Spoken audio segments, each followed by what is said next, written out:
마을 야담에 오신 걸 환영합니다. 들려주신 관심과 사랑에 감사드립니다.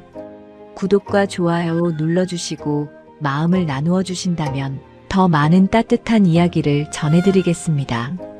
경기도 어느 작은 마을에 문태겸이라는 평민 남자가 살고 있었습니다. 30 중반의 나이에 접어든 문태겸은 원래 그럭저럭 살림을 꾸려가던 집안의 외아들이었지요. 하지만 아버지가 남의 보증을 잘못 서는 바람에 집안은 순식간에 기울었고 빚쟁이들이 드나들기 시작했습니다. 논밭은 이미 절반이 넘어갔고 남은 건 낡은 기와집 한 채뿐이었지요. 빚쟁이들은 날마다 찾아와 닥달을 했습니다. 문태겸은 품을 팔아 조금씩 갚아 나갔지만 밑 빠진 독에 물 붓기였지요. 그러던 어느 날 마을 중매쟁이가 문태겸을 찾아왔습니다. 중매쟁이는 문태겸에게 이런 제안을 했지요. 혼인만 하면 신부 측에서 예물로 은자 20냥을 내놓겠다 하니 어찌하시겠습니까? 문태겸은 깜짝 놀랐습니다. 20냥이면 빚의 절반은 갚을 수 있는 돈이었으니까요. 하지만 곧 의심이 들었지요. 이렇게 좋은 조건이라면 뭔가 문제가 있을 게 분명했습니다. 그 처자가 어찌된 사람이기에 그리 후한 예물을 내놓는다는 겁니까? 중매쟁이는 머뭇거리다가 말했습니다. 글쎄요.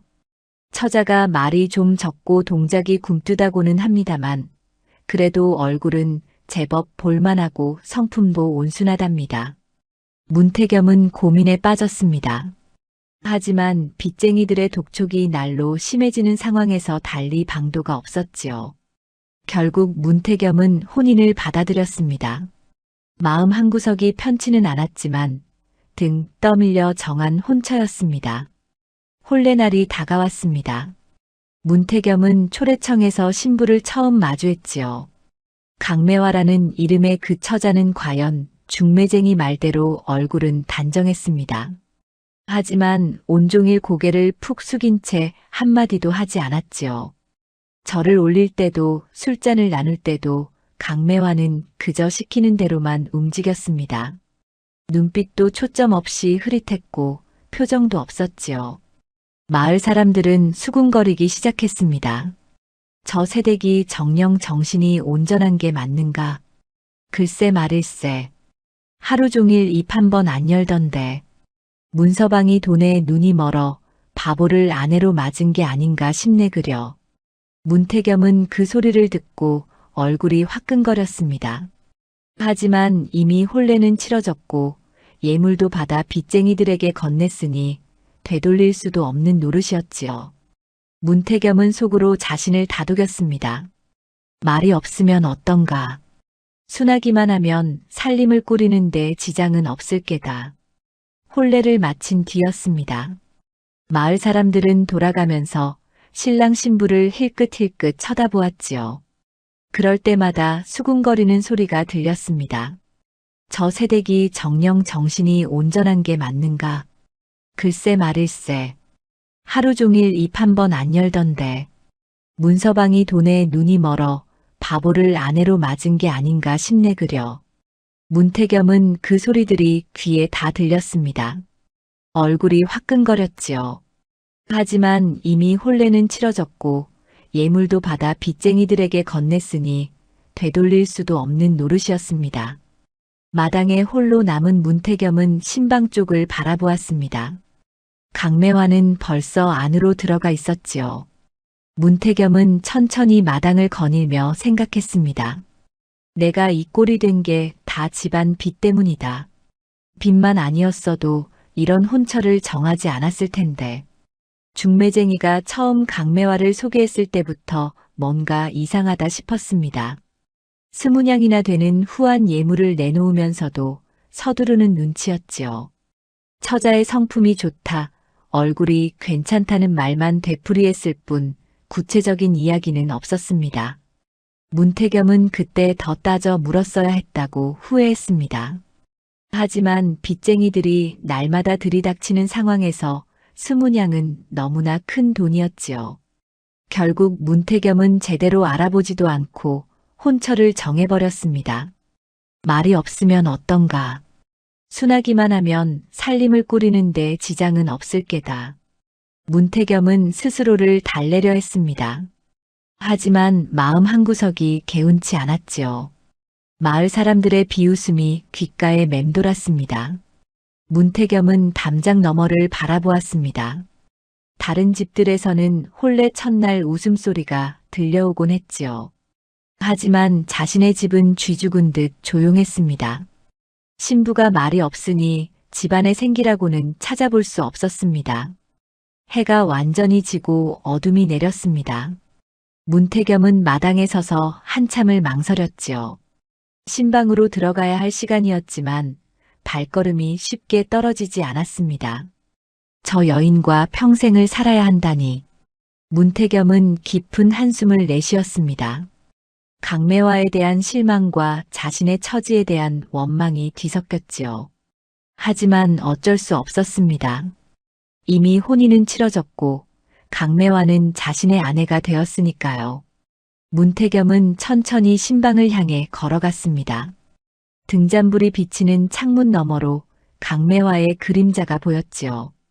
고개를 숙인 채 꼼짝도 하지 않고 앉아있는 모습이었습니다. 저래가지고 제대로 된 아내 노릇을 할 수 있을까? 문태겸은 속으로 강매화를 낮춰보았습니다. 둔하고 답답한 여인. 얼굴만 그럴듯하지 속은 텅 빈 것 같은 아내. 돈 때문에 어쩔 수 없이 맞이한 혼처.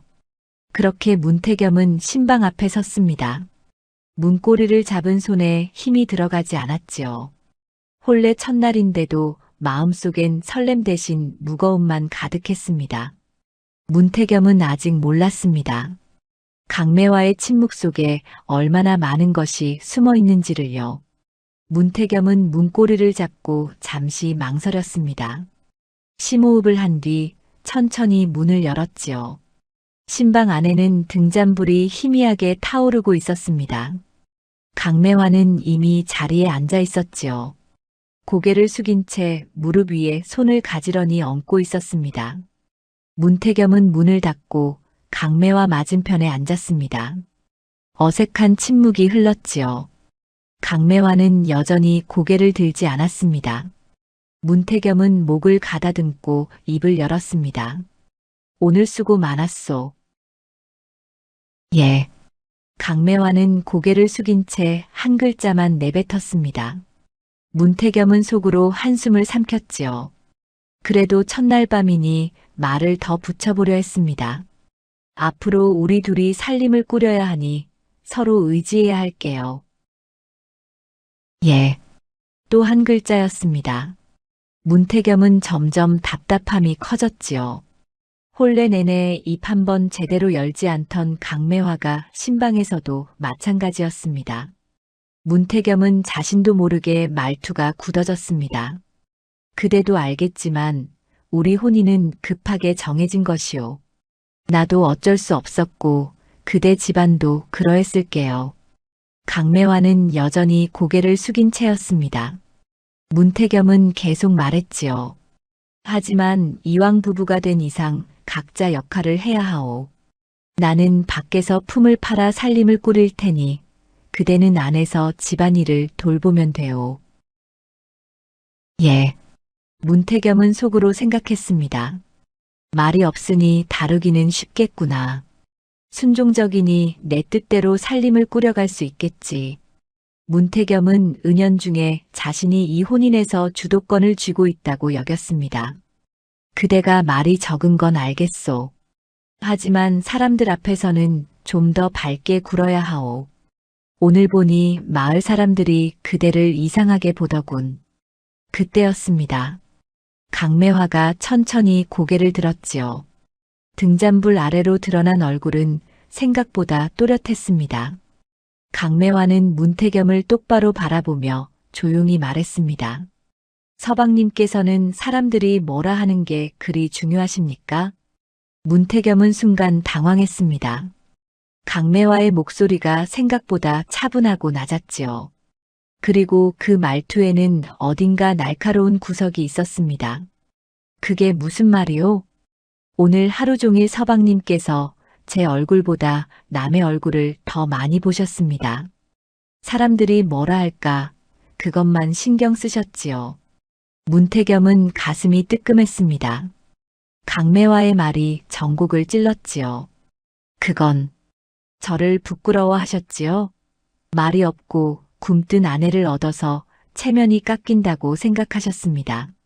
문태겸은 할 말을 잃었습니다. 강매화의 눈빛이 전혀 흐릿하지 않았지요. 오히려 또렷하고 예리했습니다. 아니, 그런 게 아니라. 거짓말하지 마세요. 서방님 눈빛을 봤습니다. 저를 보는 게 아니라 남들이 저를 어떻게 보는지만 신경 쓰셨어요. 문태겸은 당황해서 말을 더듬었습니다. 사람들이 이상하게 보길래 그래서 어쩌시려고요? 제게 사람들 앞에서 밝게 굴라고 하셨습니다. 말을 더 하라고요. 그럼 서방님 체면이 서십니까? 강매화의 말은 차분했지만 날카로웠습니다. 문태겸은 점점 움츠러들었지요. 그대를 위해서 하는 말이요. 사람들이 그대를 이상하게 보면 저를 위해서라고요? 강매화가 문태겸의 말을 끊었습니다. 서방님 자신을 위해서겠지요. 저 때문에 서방님이 웃음거리가 될까봐 두려우신 겁니다. 문태겸은 얼굴이 화끈거렸습니다. 강매화가 자신의 속내를 정확히 꿰뚫어 본 것이었지요. 내가 언제 말씀하지 않으셔도 압니다. 서방님께서 저를 어떻게 보시는지요. 강매화는 잠시 말을 멈췄다가 조용히 말을 이었습니다. 돈 때문에 어쩔 수 없이 맞이한 아내. 말도 없고 둔에 빠진 여자. 그렇게 생각하시지요? 문태겸은 숨이 막혔습니다. 자신이 속으로 생각했던 것을 강매화가 그대로 말하고 있었으니까요. 아니요. 내가 그런 주도권을 쥐고 계신다고 생각하셨지요? 제가 말이 없고 순하니 마음대로 할 수 있을 거라 여기셨을 겁니다. 문태겸은 아무 말도 할 수 없었습니다. 강매화의 말이 틀리지 않았으니까요. 강매화는 계속해서 조용히 말했습니다. 하지만 서방님, 저는 바보가 아닙니다. 말이 없다고 해서 생각이 없는 게 아니에요. 저도 서방님을 봤습니다. 혼례 내내 불편해하시는 걸 다 봤어요. 사람들 눈치 보느라 애쓰시는 것도 봤고요. 문태겸은 목구멍이 타들어가는 것 같았습니다. 강매화는 말을 멈추고 다시 고개를 숙였지요. 그리고 조용히 말했습니다. 오늘은 피곤합니다. 이만 쉬지요. 문태겸은 할 말을 잃었습니다. 강매화는 자리에 누웠고 문태겸도 어쩔 수 없이 자리에 누웠지요. 하지만 잠이 올 리 없었습니다. 어둠 속에서 문태겸은 천장만 바라보았습니다. 강매화의 말들이 머릿속을 맴돌았지요. 자신이 주도권을 쥐고 있다고 생각했는데 사실은 강매화가 모든 걸 꿰뚫고 있었습니다. 내가 잘못 봤구나. 문태겸은 속으로 생각했습니다. 강매화는 바보가 아니었습니다.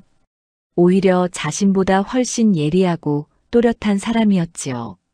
말이 없는 것과 생각이 없는 것은 전혀 다른 문제였습니다. 문태겸은 옆에 누운 강매화를 힐끗 바라보았습니다. 강매화는 조용히 숨을 쉬고 있었지요. 문태겸은 처음으로 자신이 강매화를 너무 얕잡아 봤다는 걸 깨달았습니다. 저 여인은 내가 생각했던 것과는 전혀 다른 사람이야. 문태겸의 마음이 흔들렸습니다. 자신이 아내를 재단하려 했지만 오히려 아내가 자신을 들여다보고 있었습니다. 주도권을 쥐고 있다고 착각했지만 강매화는 이미 모든 걸 알고 있었지요. 문태겸은 이불을 끌어당겼습니다. 가슴 한구석이 무거웠습니다. 동시에 이상한 느낌도 들었지요. 강매화가 두렵기도 했지만 한편으로는 존중스럽기도 했습니다. 몇 마디 말로 남편의 속내를 찌른 아내와 마음이 흔들린 남편. 문태겸은 그날 밤 처음으로 강매화가 자신이 생각했던 것과는 전혀 다른 사람임을 깨달았습니다. 어둠 속에서 한참을 뒤척이던 문태겸은 결국 입을 열었습니다. 잠이 오지 않는구려. 강매화는 대답이 없었습니다. 문태겸은 천장을 바라보며 말을 이었지요. 아까 그대가 한 말 때문에 정신이 없소. 그러자 강매화가 조용히 말했습니다. 서방님께서 궁금해하시니 말씀드리겠습니다. 제가 왜 말이 없는지요.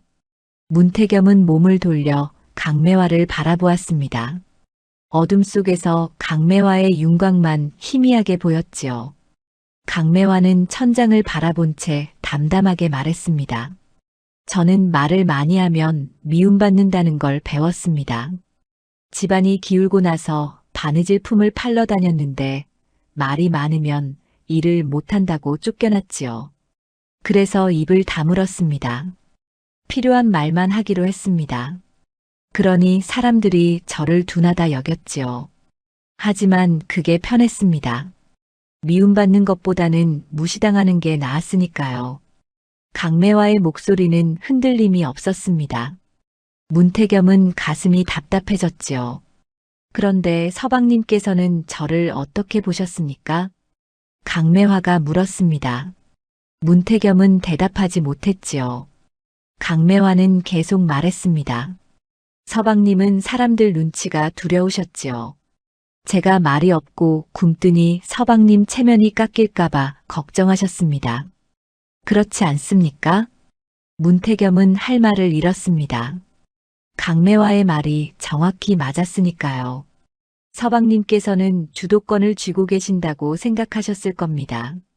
제가 순하고 말이 없으니 마음대로 할 수 있을 거라 여기셨겠지요. 하지만 서방님, 저는 바보가 아닙니다. 말이 없다고 해서 생각이 없는 게 아닙니다. 오히려 저는 늘 보고 있었습니다. 서방님의 두려움도, 허영도, 오만함도요. 문태겸은 숨이 막혔습니다. 강매화가 자신의 속내를 모조리 꿰뚫고 있었던 것이지요. 서방님은 빚 때문에 억지로 저와 혼인하셨습니다. 하지만 저도 마찬가지였습니다. 저희 집도 딸을 시집 보내야 했으니까요. 서로 필요해서 맺어진 혼인이었지요. 강매화는 잠시 말을 멈췄다가 조용히 말을 이었습니다. 그런데 서방님께서는 저만 업신 여기셨습니다. 서방님도 같은 처지인데 말입니다. 빚 때문에 어쩔 수 없이 혼인을 정하신 주제에 저를 돈으로 산 여자처럼 대하셨지요. 문태겸은 가슴이 철렁했습니다. 자신이 얼마나 비겁했는지 깨닫게 되었지요. 서방님께서 두려워하시는 건 사람들의 눈초리입니다. 남들이 뭐라 할까, 남들이 비웃지 않을까, 그것만 걱정하셨지요. 정작 제가 어떤 사람인지는 알아보려 하지도 않으셨습니다. 강매화의 목소리가 조금 떨렸습니다. 저도 사람입니다, 서방님. 말이 없어도 마음은 있습니다. 서방님께서 저를 부끄러워하시는 게 느껴졌습니다. 그게 슬펐습니다. 문태겸은 더 이상 변명할 수 없었습니다. 강매화의 말 한마디 한마디가 자신의 비겁함과 허영을 정확히 찌르고 있었지요. 하지만 서방님, 저는 서방님을 미워하지 않습니다. 강매화가 말했습니다. 서방님도 힘드셨을 겁니다. 집안 빚 때문에 얼마나 고통스러우셨을까요? 그 마음은 압니다. 하지만 그렇다고 해서 저를 함부로 재단하실 수는 없습니다. 문태겸은 침묵했습니다. 강매화는 계속 말했지요. 앞으로 우리는 평생을 함께 살아야 합니다.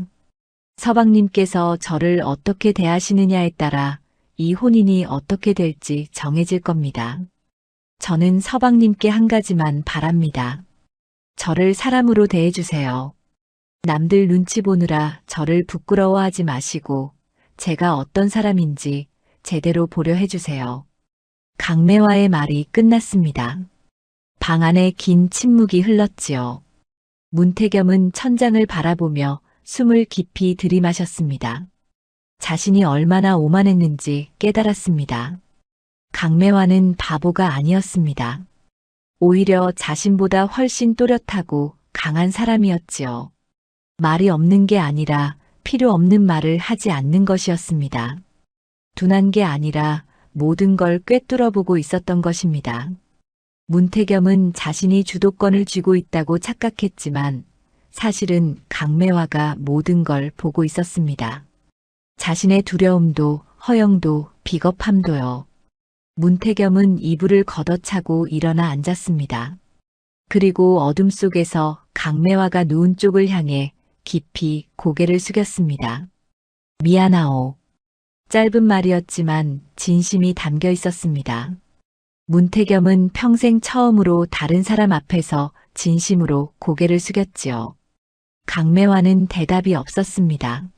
하지만 어둠 속에서 작은 한숨 소리가 들렸습니다. 안도하는 듯한 또 쓸쓸한 듯한 한숨이었지요. 문태겸은 다시 자리에 누웠습니다.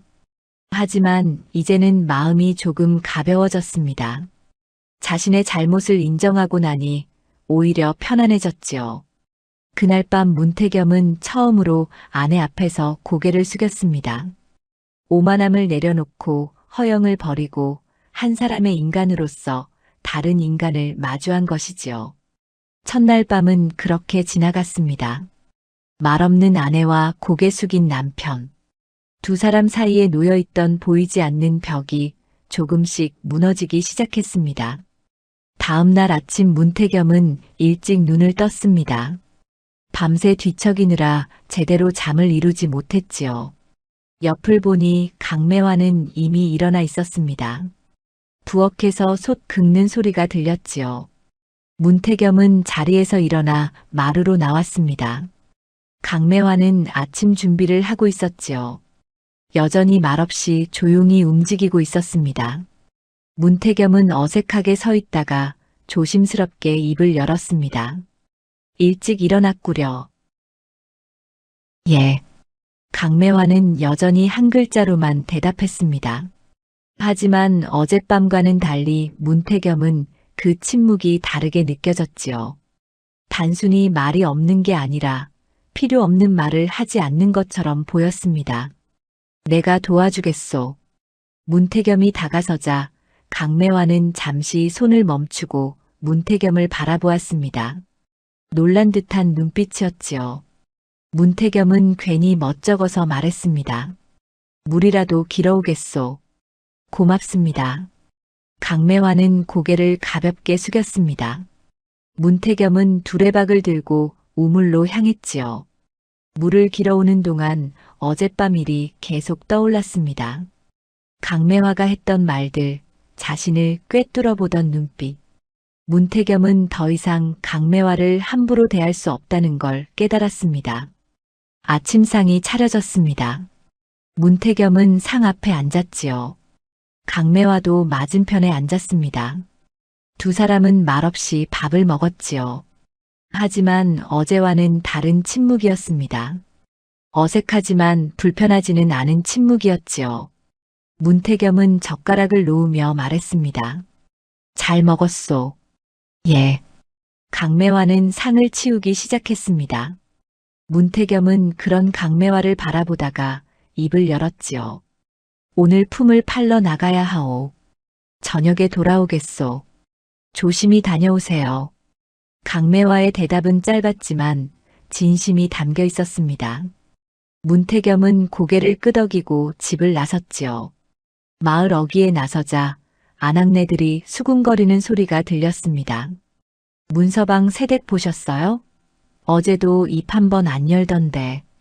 그러게 말이에요. 저래가지고 살림을 제대로 할 수 있을는지. 문서방이 참 불쌍해. 돈 때문에 저런 아내를 얻다니. 문태겸은 그 말을 듣고 걸음을 멈췄습니다. 예전 같았으면 얼굴이 화끈거렸을 것이지요. 하지만 지금은 달랐습니다. 문태겸은 아낙네들을 돌아보며 차분하게 말했습니다. 부인이 말이 적은 건 둔해서가 아니라 신중한 겁니다. 함부로 입을 놀리지 않는 게지요. 아낙네들은 놀란 표정을 지었습니다. 문태겸이 아내를 두둔하리라고는 예상하지 못했던 것이지요. 문서방, 그래도 부인은 제 아내입니다. 남들이 뭐라 하든 상관없소. 문태겸은 단호하게 말하고는 걸음을 옮겼습니다. 아낙네들은 어리둥절한 표정으로 문태겸의 뒷모습을 바라보았지요. 밭에서 일을 하는 동안에도 마을 사람들의 수군거림은 계속되었습니다. 문서방 부인이 참 이상하지 않나? 그러게. 말도 없고 굼뜨기만 하던데. 하지만 문태겸은 더 이상 그 말에 흔들리지 않았습니다. 오히려 속으로 생각했지요. 저들은 강매화를 모른다고. 강매화가 얼마나 예리하고 또렷한 사람인지 모르고 함부로 말하는 거라고요. 해가 기울어 문태겸은 집으로 돌아왔습니다. 집에 들어서니 강매화가 저녁 준비를 하고 있었지요. 문태겸은 마루에 앉아 강매화를 바라보았습니다. 그런데 이상한 게 눈에 들어왔습니다. 부엌이 어제보다 깔끔하게 정리되어 있었지요. 솥도 반짝반짝 닦여 있었고 장독대도 가지런했습니다. 마루도 깨끗이 쓸려 있었고요. 부인, 오늘 집안을 정리했소? 예.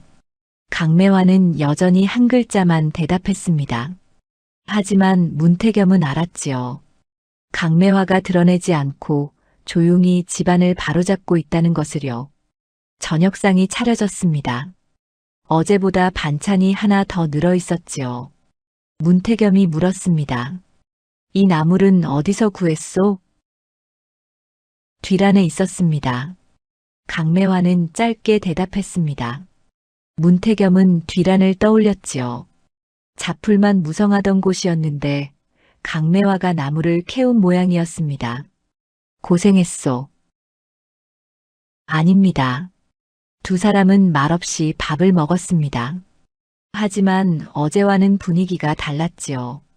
문태겸은 강매화를 함부로 대하지 않았고 강매화도 조금씩 마음을 열고 있었습니다. 며칠이 흘렀습니다. 문태겸은 날마다 품을 팔러 나갔고 강매화는 집안을 돌보았지요. 마을 사람들의 비웃음은 여전했습니다. 문서방 부인은 여전히 말이 없던데 저러니 친구도 못 사귀겠어. 하지만 문태겸은 더 이상 그런 말에 신경 쓰지 않았습니다. 오히려 당당하게 말했지요. 부인은 말이 적어도 살림은 잘합니다.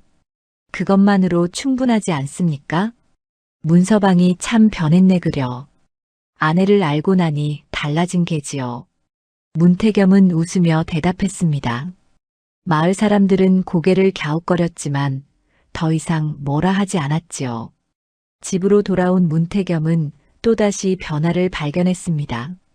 담장 밑에 있던 자풀이 말끔히 뽑혀 있었고 그곳에 작은 텃밭이 만들어져 있었지요.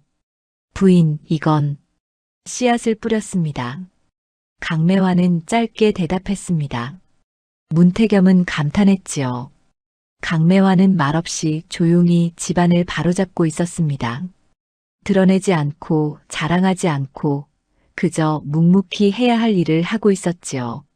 저녁을 먹으며 문태겸이 말했습니다. 부인 덕분에 집안이 많이 달라졌소. 아닙니다. 아니요. 정말 고맙소. 강매화는 고개를 들어 문태겸을 바라보았습니다. 그 눈빛에는 조금의 놀람과 함께 부드러움이 담겨 있었지요. 문태겸은 처음으로 강매화가 미소 짓는 걸 보았습니다. 아주 작은 미소였지만 진심이 담겨 있었습니다. 그날 밤 문태겸은 마루에 앉아 달을 바라보았습니다. 강매화도 옆에 앉았지요. 두 사람은 말없이 달을 바라보았습니다. 하지만 그 침묵은 편안했습니다. 문태겸은 생각했습니다. 강매화는 말이 적지만 행동으로 보여주는 사람이라고요. 화려하지 않지만 묵묵히 제 역할을 하는 사람이라고요. 그리고 그런 강매화가 자신에게는 더없이 소중한 사람이라고요. 다음 날 아침도 강매화는 일찍 일어나 아침 준비를 했습니다. 문태겸도 함께 일어나 물을 길어왔지요. 이제는 자연스러운 일이 되었습니다. 아침을 먹으며 문태겸이 말했습니다. 오늘도 품을 팔러 나가야 하오. 빚을 갚으려면 부지런히 일해야 하니까 조심히 다녀오세요. 강매화의 대답은 여전히 짧았지만 따뜻했습니다. 문태겸은 고개를 끄덕이고 일어섰지요. 집을 나서는 문태겸의 뒷모습을 강매화는 조용히 바라보았습니다. 그리고 작게 중얼거렸지요.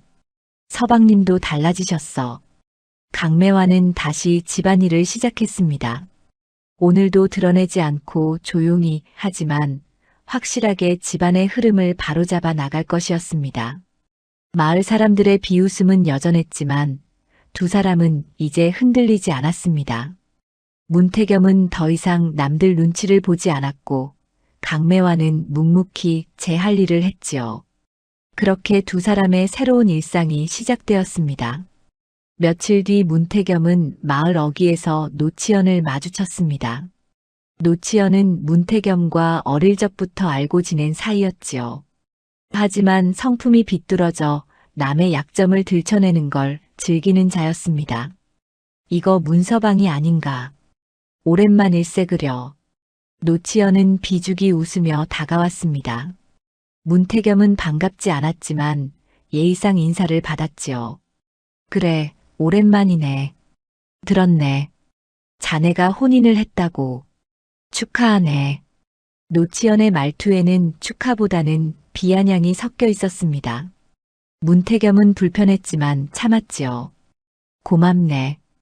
그런데 소문이 자자하던데. 자네 부인이 참 특이하다면서? 노치연은 눈을 가늘게 뜨며 물었습니다. 문태겸은 가슴이 답답해졌지요. 무슨 소문 말인가? 말이 없다던데. 아니, 말이 없는 정도가 아니라 거의 벙어리 수준이라던데. 노치연은 대놓고 비웃었습니다. 문태겸은 주먹을 불끈 쥐었지요. 함부로 말하지 말게. 부인은 말이 적을 뿐이네. 허허, 화를 내다니. 내가 뭘 잘못 말했나? 사실이자는가. 홀레날 하루 종일 입 한 번 안 열었다며.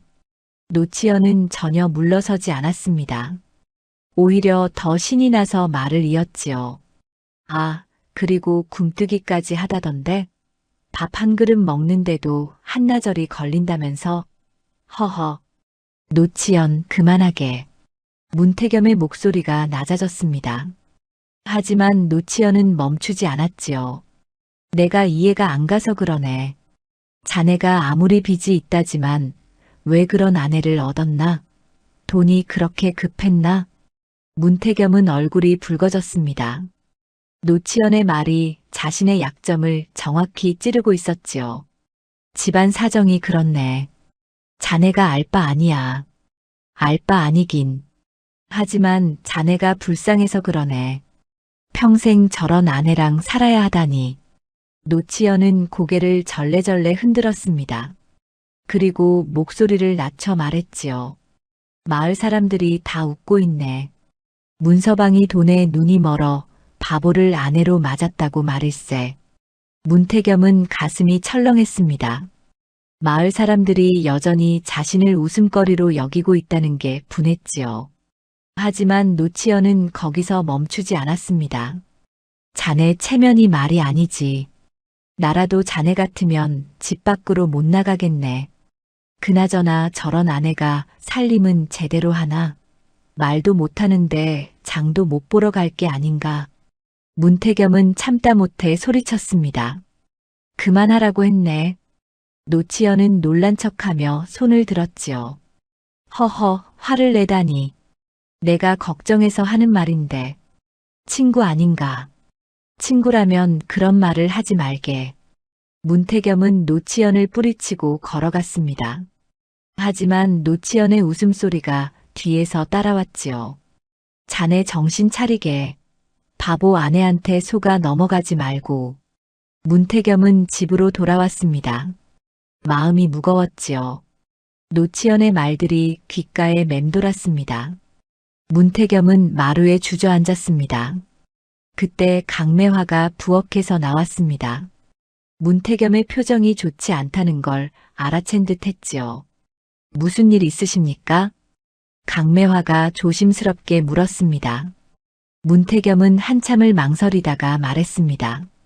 노치현이라는 자를 만났소. 그 자가 부인에 대해 좋지 않은 말을 했소.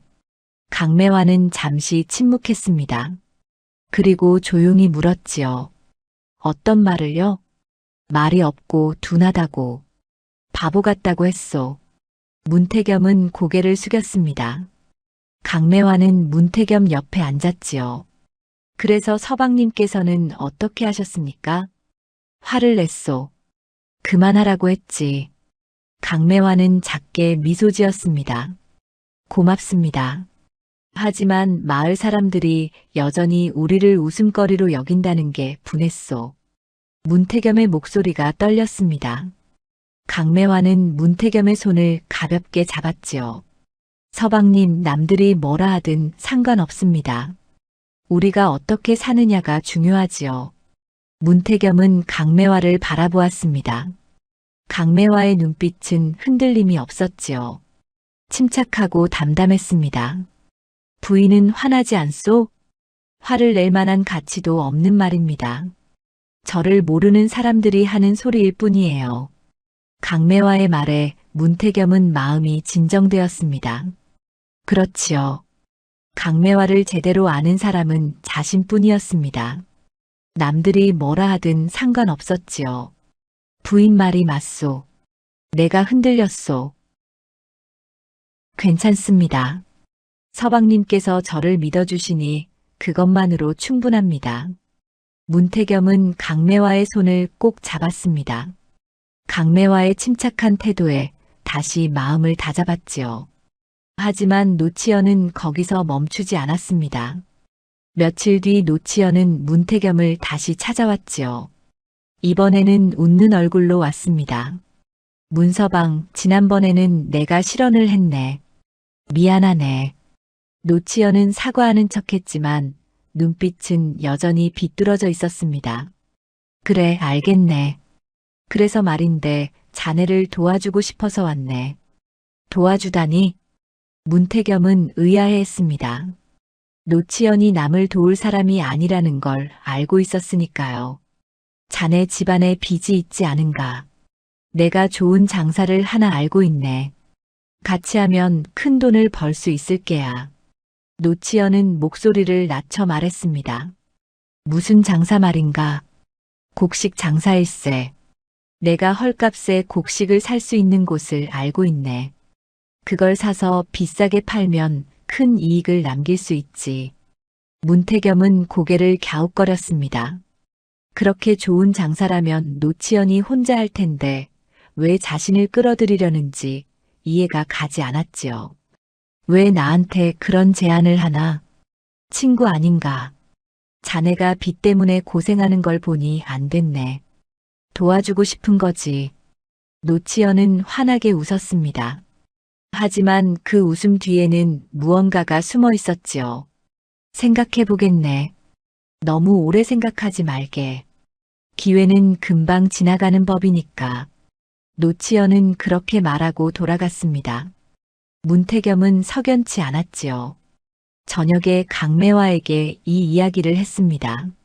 노치현이라는 자가 장사를 같이 하자고 하는데 강매화는 조용히 듣고 있다가 물었습니다. 그 사람을 믿으십니까? 글쎄, 어릴 적부터 알던 사이긴 하지만 서방님, 그 사람은 저를 바보라고 했던 사람 아닙니까? 문태겸은 멈칫했습니다. 그렇지요. 노치현은 며칠 전까지만 해도 강매화를 조롱했던 자였습니다. 왜 갑자기 도와주려 할까요? 뭔가 속셈이 있는 게 아닐까요? 강매화의 말에 문태겸은 고개를 끄덕였습니다. 맞는 말이었지요. 노치현이 갑자기 친절하게 구는 건 수상했습니다. 부인 말이 맞소. 조심해야겠소. 서방님께서 잘 판단하실 겁니다. 저는 서방님을 믿습니다. 강매화의 침착한 태도에 문태겸은 다시 한번 마음을 다잡았습니다. 노치현의 꾀에 넘어가지 않기로 결심했지요. 하지만 노치현은 포기하지 않았습니다. 그는 속으로 생각했지요.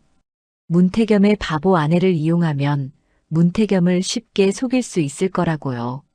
노치연의 얄팍한 꾀가 이제 막 시작되려 하고 있었습니다.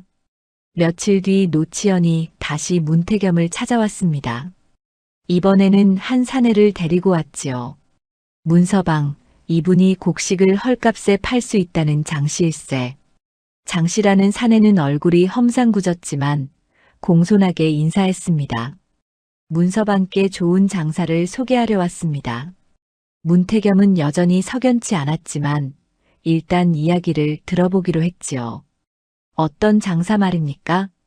제가 쌀 20가마를 헐값에 넘길 수 있습니다.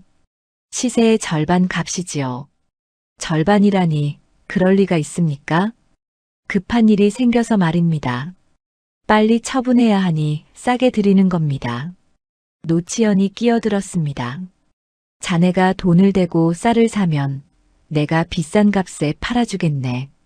이익은 반씩 나누는 거지. 문태겸은 망설였습니다. 20가마를 살 돈이 없었으니까요. 돈이 없는데 걱정 말게. 일단 약속만 하고 절반만 성금으로 주면 되네. 나머지는 팔고 나서 주면 되지. 노치연은 달콤하게 속삭였습니다. 문태겸은 고민에 빠졌지요. 빚을 갚을 좋은 기회처럼 보였으니까요. 하루만 생각할 시간을 주시오. 좋네. 하지만 너무 오래 생각하지는 말게. 다른 사람이 먼저 사갈 수도 있으니까. 노치연과 장씨는 돌아갔습니다.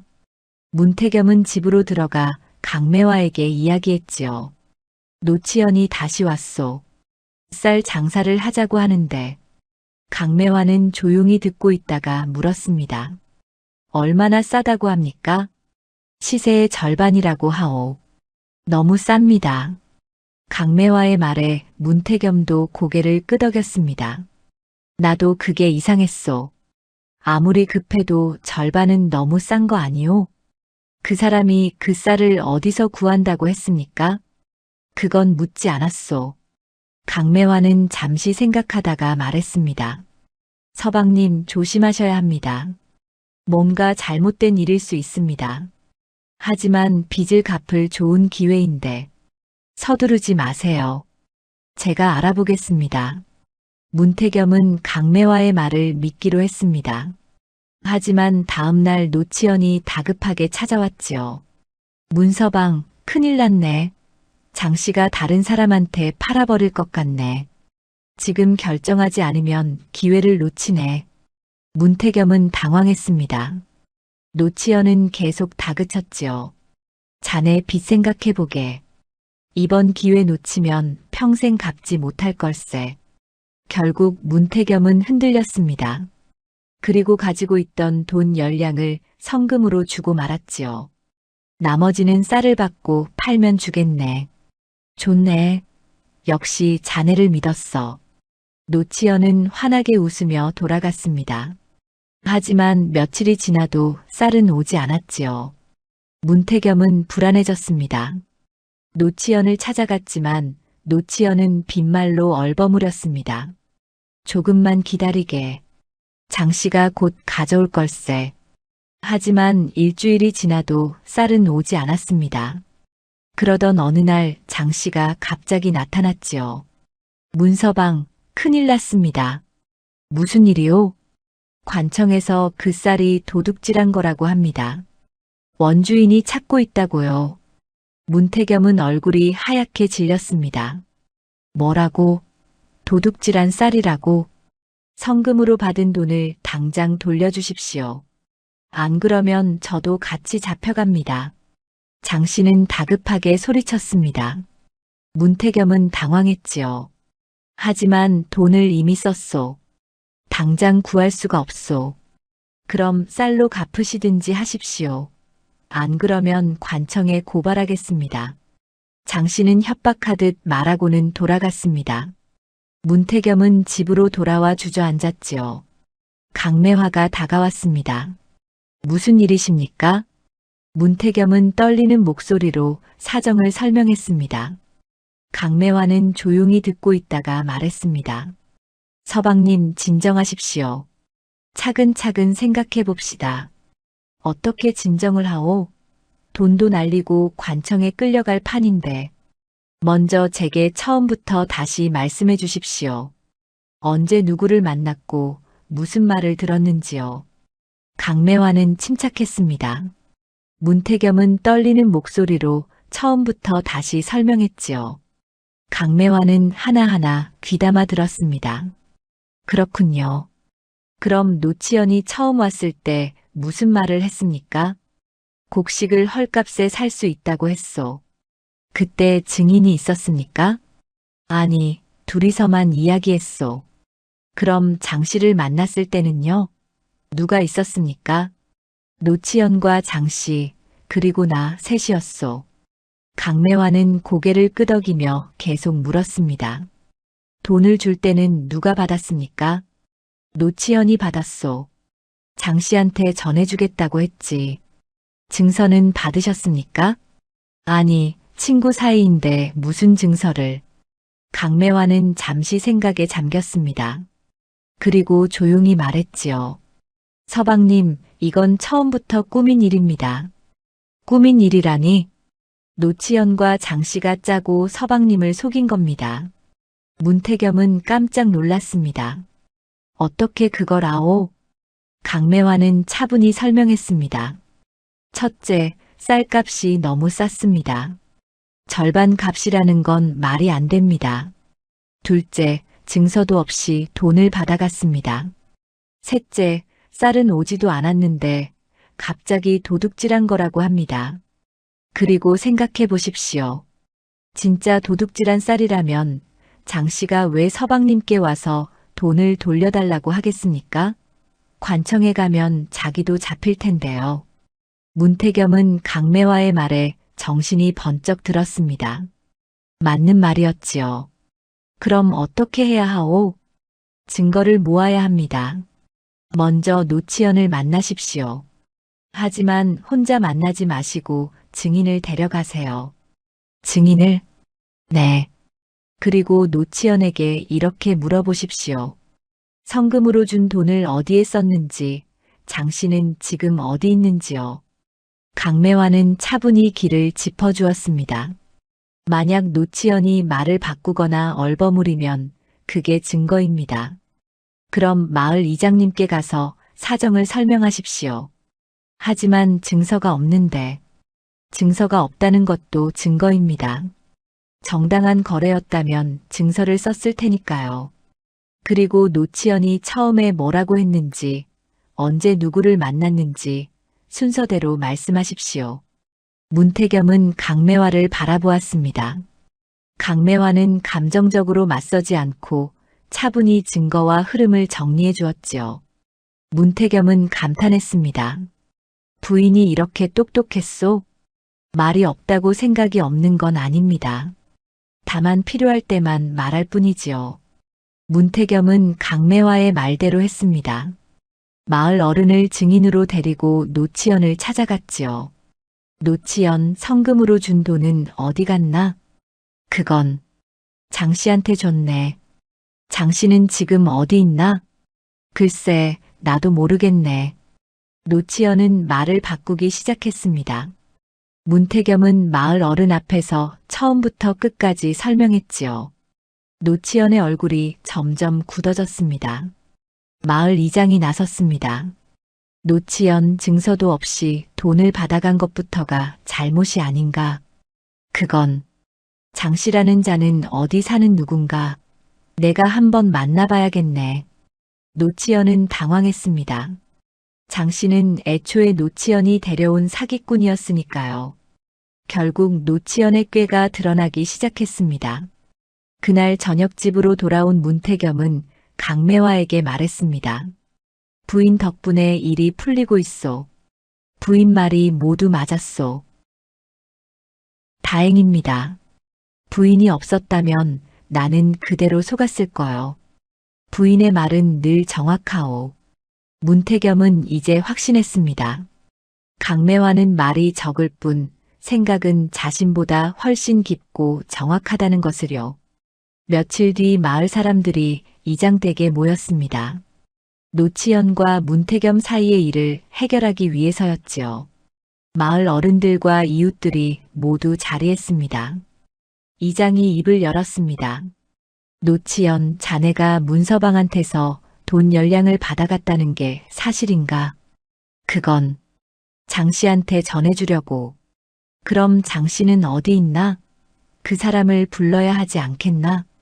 노치연은 말을 더듬었습니다. 장 씨는 애초에 노치연이 데려온 사기꾼이었으니 어디 있는지 알 리 없었지요. 그게 어디 갔는지 모르겠습니다. 허참 돈을 전해줬다면서 그 사람이 어디 있는지 모른다니. 이상하지 않은가? 마을 사람들이 수군거리기 시작했습니다. 그때 문태겸이 입을 열었지요. 이장님, 제 부인이 몇 가지 이상한 점을 찾아냈습니다. 들어보시겠습니까? 그러지. 무슨 말인지 들어보세. 문태겸은 강매화가 정리해준 내용을 차근차근 말했습니다. 첫째, 노치연은 처음에 쌀을 시세 절반 값에 살 수 있다고 했습니다. 하지만 그렇게 싼 값은 있을 수 없는 일입니다. 맞는 말이네. 둘째, 돈을 줄 때 증서를 쓰지 않았습니다. 정당한 거래라면 증서를 썼어야 합니다. 노치연의 얼굴이 점점 굳어졌습니다. 문태겸은 계속 말했지요. 셋째, 쌀은 한 톨도 오지 않았는데 갑자기 도둑질한 거라고 합니다. 진짜 도둑질한 쌀이라면 장 씨가 왜 저한테 와서 돈을 돌려달라고 하겠습니까? 관청에 가면 자기도 잡힐 텐데 말입니다. 마을 사람들이 고개를 끄덕였습니다. 이장이 노치연을 노려보며 물었습니다. 노치연, 설명해보게. 이게 어찌된 일인가? 그건 저도 장 씨한테 속은 겁니다. 저도 피해자라고요. 노치연은 변명했지만 마을 사람들은 믿지 않았습니다. 그때 마을 어른 한 분이 입을 열었지요. 내가 보기에는 처음부터 꾸민 일 같은데. 노치연, 자네가 장 씨와 짜고 문서방을 속인 게 아닌가? 아닙니다. 저는 정말. 그럼 장 씨를 데려오게. 직접 물어봐야겠네. 그게 어디 갔는지. 노치연은 말을 잇지 못했습니다. 그러자 문태겸이 다시 말했습니다. 이장님, 제 부인이 또 한 가지를 알아냈습니다. 무엇인가? 노치연이 처음 저를 찾아왔을 때 제 부인을 조롱했습니다. 말이 없고 둔하다고 바보 같다고 했지요. 그래서 그런 사람이 갑자기 저를 도와주겠다고 나선 게 이상하지 않습니까? 부인은 그때부터 뭔가 수상하다고 했습니다. 마을 사람들이 웅성거렸습니다. 이장이 노치연에게 물었지요. 노치연, 자네가 문서방 부인을 조롱했다는 게 사실인가? 노치연은 대답하지 못했습니다. 마을 사람들 중 몇 명이 나섰습니다. 저도 들었습니다. 노치연이 문서방 부인을 바보라고 했다고요. 맞습니다. 마을에서 소문을 퍼뜨린 게 노치연이었습니다. 증언이 이어지자 노치연의 얼굴이 새하얗게 질렸습니다. 문태겸이 마지막으로 말했습니다. 노치연은 제 부인을 바보라고 여겨서 저를 쉽게 속일 수 있다고 생각했을 겁니다. 하지만 오히려 부인이 모든 걸 꿰뚫어 봤습니다. 이장이 노치연을 향해 호통을 쳤습니다. 노치연, 친구를 속이고 조롱까지 했으니 이게 무슨 짓인가? 저는 증거가 명백하네. 자네가 문서방을 속인 게 분명하니 돈 열량을 당장 돌려주게. 하지만 돈이 없습니다. 그럼 일을 해서 갚든지 하게. 그리고 마을 사람들 앞에서 사과하게. 노치연은 더 이상 버틸 수 없었습니다. 결국 무릎을 꿇었지요. 죄송합니다. 제가 잘못했습니다. 마을 사람들이 노치연을 비난했습니다. 친구를 속이다니 참 못된 사람이야. 자기가 바보짓을 하고선 남을 바보라고 했으니 문서방 부인이 오히려 노치연보다 똑똑하네. 노치연은 스스로 뿌린 조롱과 거짓으로 망신을 당했습니다. 강매화가 잡아둔 말의 모순과 거래의 허점이 모두 드러난 것이지요. 이장이 판결을 내렸습니다. 노치연, 자네는 문서방한테 돈 열량을 한 달 안에 돌려주게. 그리고 1년 동안 품을 팔아 마을 일을 거둘게. 이게 자네가 질 책임일세. 예. 노치연은 고개를 숙였습니다. 자신의 꾀가 되레 자신을 올가맨 것이지요. 사람들이 흩어진 뒤 마을 사람들이 문태겸에게 다가왔습니다. 문서방, 부인이 대단하시네 그려. 그러게 말이야. 말은 없어도 속은 꽉 차 있었어. 우리가 부인을 잘못 봤네. 미안하네. 문태겸은 뿌듯하게 웃었습니다. 부인은 원래 그런 사람입니다. 말이 적을 뿐 생각이 깊지요. 마을 아낙네들도 강매화를 다시 보기 시작했습니다. 문서방 부인 정말 똑똑하시던데. 그러게. 노치연의 꾀를 다 꿰뚫어 보다니. 우리가 바보라고 했는데 바보는 우리였네. 강매화는 여전히 말이 없었지만 사람들의 시선이 달라졌습니다. 조롱의 눈빛이 아니라 존중의 눈빛이었지요. 집으로 돌아온 문태겸은 강매화에게 말했습니다. 부인, 오늘 부인 덕분에 일이 잘 풀렸소. 노치연이 망신을 당했소. 다행입니다. 마을 사람들도 이제 부인을 다르게 보기 시작했소. 부인이 얼마나 똑똑한지 알게 됐지요. 강매화는 작게 미소 지었습니다. 저는 아무것도 안 했습니다. 그저 사실을 정리했을 뿐이에요. 그게 대단한 거요. 나는 감정에 휩쓸려 허둥댔는데 부인은 차분하게 증거를 모으고 길을 찾아줬소. 문태겸은 강매화의 손을 잡았습니다. 부인이 없었다면 나는 그대로 당했을 거요. 부인의 말은 늘 정확하고 부인의 생각은 늘 깊소. 고맙습니다, 서방님. 고마운 건 나요. 부인을 얻은 게 내 평생 최고의 행운이요. 강매화는 눈가가 붉어졌습니다. 처음으로 누군가 자신을 진심으로 인정해 주었으니까요. 그날 밤 마을에서는 소문이 퍼졌습니다. 문서방 부인이 노치연의 꾀를 꿰뚫어 보고 남편을 구했다는 소문이었지요. 말이 없는 게 아니라 필요할 때만 말하는 거였어. 똑똑한 사람이야. 우리가 잘못 봤지. 역시 사람은 겉만 보면 안 되는 거야. 마을 사람들은 이제 강매화를 웃음거리로 보지 않았습니다. 오히려 존중하기 시작했지요. 노치연은 그날 이후 고개를 들지 못했습니다. 자신이 조롱했던 바보 아내가 자신보다 훨씬 똑똑했다는 게 드러났으니까요. 스스로 뿌린 조롱이 되레 자신에게 돌아온 것이었습니다. 문태겸과 강매화는 그날 밤 나란히 마루에 앉았습니다. 달이 밝았지요. 문태겸이 말했습니다. 부인 처음 만났을 때 나는 부인을 잘못 봤소. 미안하오. 이미 지난 일입니다. 하지만 이제는 안소. 부인이 얼마나 대단한 사람인지. 말이 적은 건 부족해서가 아니라 필요 없는 말을 하지 않는 거였소. 강매화는 문태겸을 바라보며 조용히 말했습니다. 서방님도 달라지셨습니다. 남들 눈치 보지 않고 저를 믿어주셨어요. 두 사람은 서로를 바라보며 미소 지었습니다. 판이 완전히 뒤집힌 것이지요. 웃음거리였던 강매화는 이제 마을에서 인정받는 사람이 되었고 조롱하던 노치연은 망신을 당했습니다. 모든 것이 강매화의 침착함과 정확한 판단 덕분이었습니다. 며칠 뒤 문태겸은 마을 장터에 나갔습니다. 강매화도 함께였지요. 예전 같았으면 강매화를 집에 두고 혼자 나왔을 텐데 이제는 달랐습니다. 부인, 이쪽으로 가시지요. 문태겸은 자연스럽게 강매화의 손을 이끌었습니다. 마을 사람들이 두 사람을 바라보았지요. 문서방 부부가 함께 나왔네.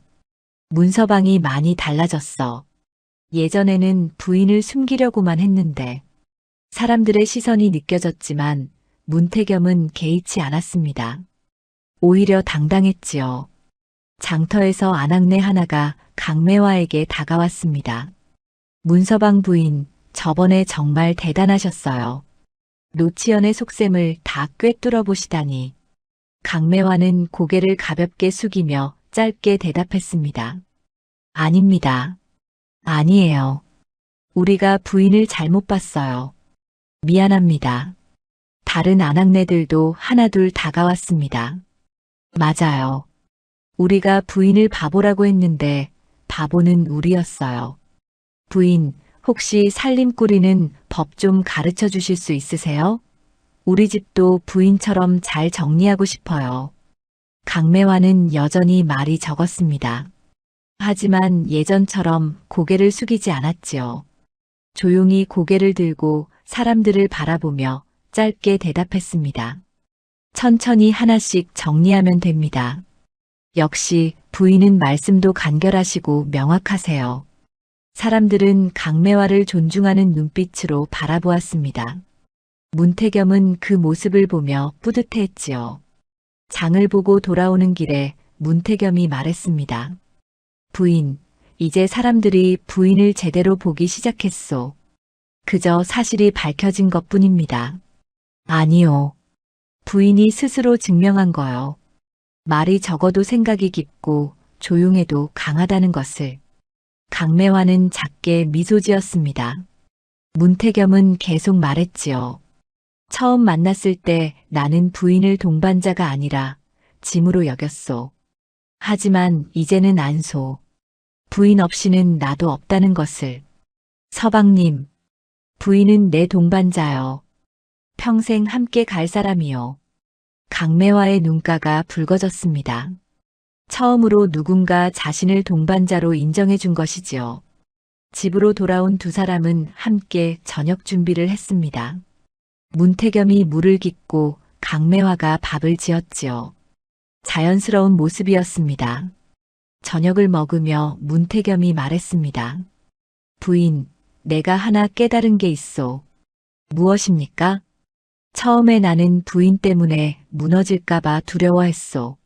사람들이 비웃을까봐, 체면이 깎일까봐 걱정했지요.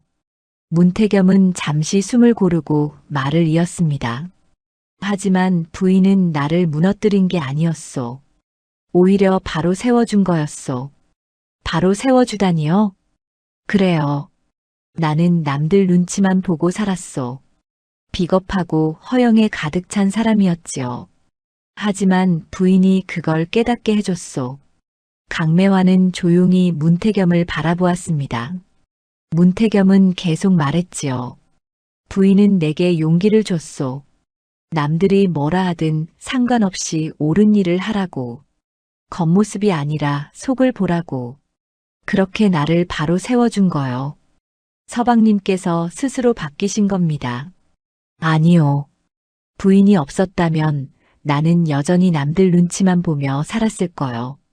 부인이 거울이 되어준 덕분에 내 모습을 제대로 볼 수 있었소.